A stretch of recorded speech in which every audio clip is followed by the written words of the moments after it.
10 ದಿನ 4 ಬಾರಿ ತೈಲ ಬೆಲೆ ಏರಿಕೆ ಆಗಿರುವಂತದ್ದು ವಾಹನ ಸವಾರರಿಗೆ ಒಂದ್ ರೀತಿ ಶಾಕ್ ಎದುರಾಗಿದೆ. ಬೆಳ್ಳಂಬೆಳಗ್ಗೆ ಆಫೀಸ್ಗೆ ಹೋಗೋರು ಪೆಟ್ರೋಲ್ ಬಂಕ್ ಬಂದು ಪೆಟ್ರೋಲ್ ಹಾಕಿಕೊಳ್ಳುವಂತ ಸಂದರ್ಭದಲ್ಲಿ ರೇಟ್ ಹೈಕ್ ಆಗಿರೋದನ್ನ ನೋಡಿ ನಿಜಕ್ಕೂ ಶಾಕ್ಗೆ ಒಳಗಾಗ್ತಾ ಇರುವಂತದ್ದು. ಅಂದ್ರೆ ಮೊನ್ನೆ ಅಷ್ಟೇ ಪೆಟ್ರೋಲ್, ಡೀಸೆಲ್ ಹಾಗೂ CNG ದರ 3 ತೈಲ ದರ ಏರಿಕೆ ಆಗಿತ್ತು. ಈಗ ಒಂದು ದಿನದ ಗ್ಯಾಪ್ ನಲ್ಲಿ ಮತ್ತೊಮ್ಮೆ ತೈಲ ದರ ಏರಿಕೆ ಆಗಿರುವಂತದ್ದು ಒಂದ್ ರೀತಿ ಅಸಮಾಧಾನಕ್ಕೆ ಕಾರಣ ಆಗಿದೆ. ಸದ್ಯ ನಾನೀಗ ಬೆಂಗಳೂರಿನ ಕುವೆಂಪು ರಸ್ತೆಯಲ್ಲಿರುವಂತ ಪೆಟ್ರೋಲ್ ಬಂಕ್ ನಲ್ಲಿದ್ದೀನಿ.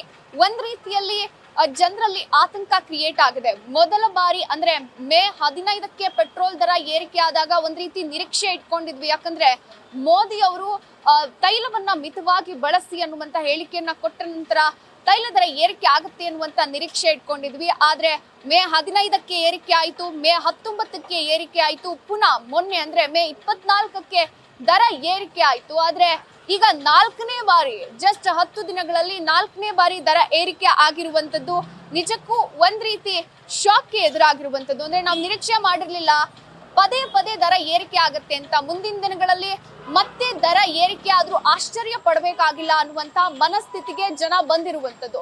ಅಂದ್ರೆ ನೀವು ನೋಡಬಹುದು, ಅಂದ್ರೆ ಬೆಂಗಳೂರಲ್ಲಿ ಸದ್ಯಕ್ಕೆ 1 ಲೀಟರ್ ಪೆಟ್ರೋಲ್ ದರ 110.93 ರೂಪಾಯಿಗೆ ಸಿಗ್ತಾ ಇರುವಂತದ್ದು. ಅಂದ್ರೆ ಒಂದ್ ರೀತಿ ಇದು ನಿರೀಕ್ಷೆ ಇಲ್ಲದೆ ಇರುವಂತದ್ದು. ಜನಸಾಮಾನ್ಯರು ಕೇವಲ ಪೆಟ್ರೋಲ್, ಡೀಸೆಲ್ ದರ ಮಾತ್ರ ಅಲ್ಲ, ದಿನಬಳಕೆ ವಸ್ತುಗಳ ದರ ಕೂಡ ಏರಿಕೆ ಆಗ್ತಾ ಇದೆ. ಇದರ ನೇರ ಪರಿಣಾಮ ಎದುರಿಸ್ತಾ ಇರುವಂತದ್ದು ಮಿಡಲ್ ಕ್ಲಾಸ್ ಮಂದಿಯ ಬಜೆಟ್ ಮೇಲೆ ಹೊಡೆತ ಬೀಳ್ತಾ ಇದೆ. ಹೀಗಾಗಿ ಸರ್ಕಾರ ಕೂಡ ಈ ಬಗ್ಗೆ ಗಮನ ಹರಿಸಬೇಕು, ಏನಾದ್ರೂ ಪರ್ಯಾಯ ವ್ಯವಸ್ಥೆಯನ್ನ ಮಾಡಬೇಕು ಅನ್ನುವಂತ ಒಂದು ಆಗ್ರಹ. ಸದ್ಯ ವಾಹನ ಸವಾರನ್ನ ಮಾತನಾಡಿಸುವಂತ ಪ್ರಯತ್ನ ಮಾಡ್ತೀನಿ. ಮ್ಯಾಮ್, ಜಸ್ಟ್ 10 ದಿನದಲ್ಲಿ 4 ಬಾರಿ ಪೆಟ್ರೋಲ್, ಡೀಸೆಲ್ ದರ ಏರಿಕೆ ಆಗಿದೆ, ಏನ್ ಹೇಳ್ತೀರಾ?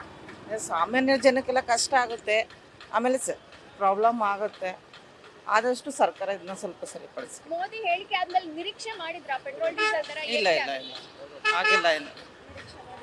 ಆದರೆ ಪೆಟ್ರೋಲ್ ಪ್ರಾಬ್ಲಮ್ ಆಗುತ್ತೆ ಅಂತ ಗೊತ್ತಿತ್ತು, ಎಲೆಕ್ಟ್ರಿಕ್ ಮಾಡಿ ಅಂತಾರೆ. ಆದರೆ ಎಲ್ಲರಿಗೂ ಬಂಡವಾಳ ಹಾಕಿ ಕೊಂಡ್ಕೊಳ್ಳೋಂಥ ಸಾಮರ್ಥ್ಯ ಇರಬೇಕಲ್ಲ. ಈಗೆಲ್ಲ ಒಂದು ಗಾಡಿ ಇರುವಾಗ ಇನ್ನೊಂದು ಗಾಡಿ ಕೊಂಡ್ಕೊಳ್ಳುವಾಗ ಕಷ್ಟ ಆಗುತ್ತೆ ಜನಕ್ಕೆ.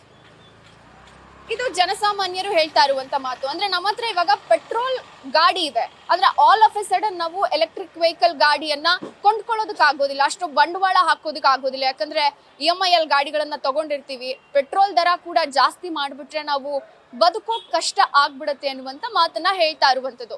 ವಿಡಿಯೋ ಜರ್ನಲಿಸ್ಟ್ ಮಧು ಜೊತೆ ಚಂದನಾ, ನ್ಯೂಸ್ ಫಸ್ಟ್, ಬೆಂಗಳೂರು.